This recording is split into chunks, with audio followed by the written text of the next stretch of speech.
Hello everyone, this is Dr. Ayana from Ayana Speaks, and I just wanted to share with you just some things that's been pressing on my spirit.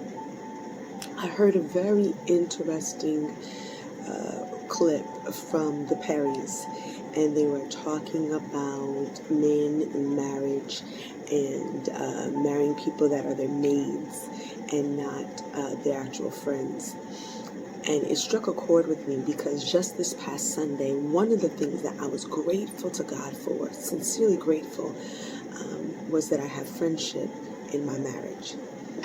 And I want to let every one of you know, there's a reason why God tells us to abstain, that He tells us to wait from sex before we get married, until we get married, because sex confuses so much. We let our hormones run with us. We confuse lust for love.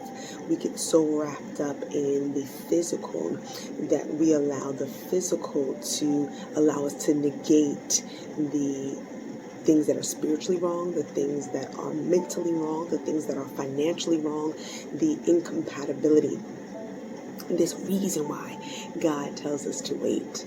When we wait, we have to be creative in finding ways to remain holy in our courtships, being friends, doing activities together, experiencing new experiences together, learning the arguments, the differences in opinions, the friendship, building that relationship, learning how to enjoy great things together.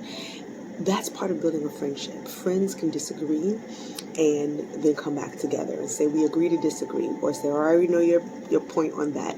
Or we can challenge each other. We can positively and healthily debate and grow from there. Because when you're married and you're dealing with grief, or you've become distant, or you're dealing with financial issues, you have children, and that's something totally different. You're not dating as much. What if there are health issues? What if you're not sexually compatible? What if there was a tragedy, trauma, accident that has now impacted the health? It's in sickness and in health. What if during the season you cannot be sexually active with your mate? What if they're not able to perform because they're incapacitated, they're sick, they're had a life or death experience or accidents?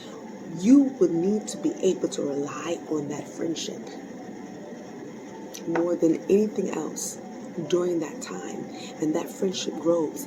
And the interesting thing is, it is that friendship during those tough times, those new experiences or those challenging experiences, that deepens your love for one another and strengthens your marriage and allows you to fortify, or as some people say, fireproof your marriage.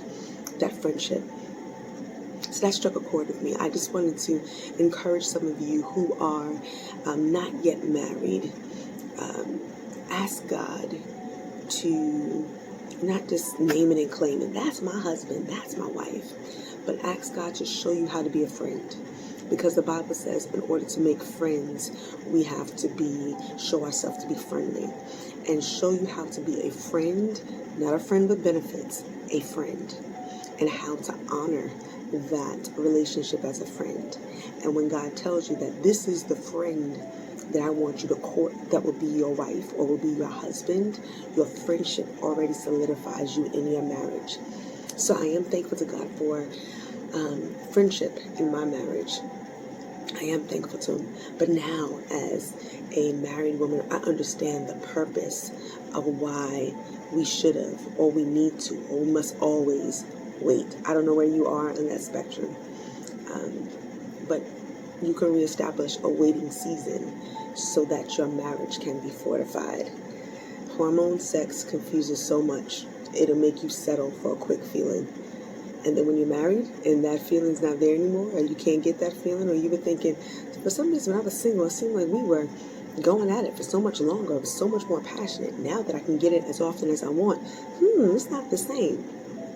Your perspective is skewed when you're not married and you can't get sex as often as you want, or everything seems so much more passionate. We got to put things in perspective, guys. It's a beautiful thing to be married and to be free in connecting spiritually, emotionally, physically with the one you're married through sexual intercourse and making love. It's a beautiful thing, but it can be a confusing thing when you do it before marriage with the wrong one, or with the one that you haven't made your friend. Friendship is what makes the marriage last.